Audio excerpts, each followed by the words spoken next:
Gasabo nsanga bose baragabirana bagasabana bagashyingirana bagasangira amata yiza bakamirwaga. Twaje kwibuka abana b'u Rwanda bazize Jenoside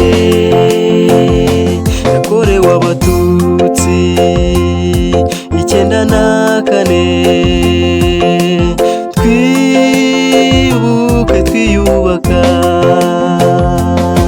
Twaje kwibuka abana b'u Rwanda bazize Jenoside yakorewe Abatutsi 94. Twibuke twiyubaka.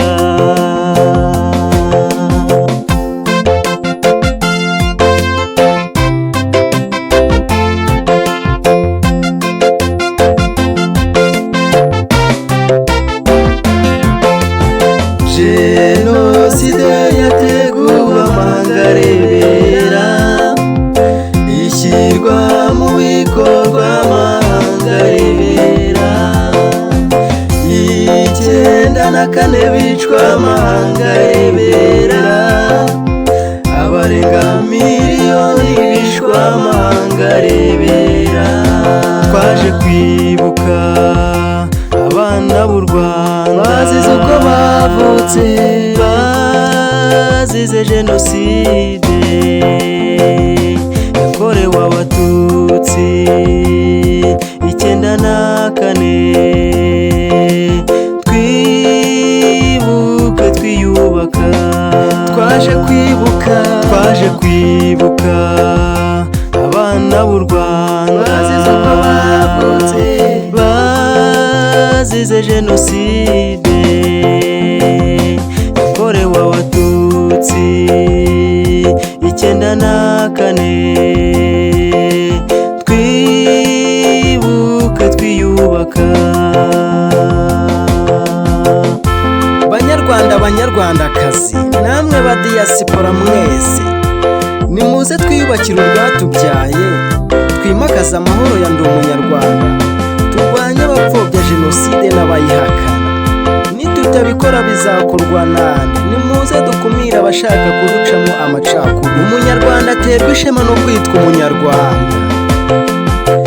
FPR Inkotanyi niyo yahagobotse itanga ibitambo ihagarika Jenoside. Abanyarwanda twahindutse umwe uw'amahanga atwigiraho. Twaje kwibuka abana b'u Rwanda bazize Jenoside yakorewe Abatutsi 94. Twibuke twiyubaka. Twaje kwibuka abana b'u Rwanda bazize Jenoside yakorewe Abatutsi 94. Twibuke twiyubaka. Twaje kwibuka abana b'u Rwanda bazize Jenoside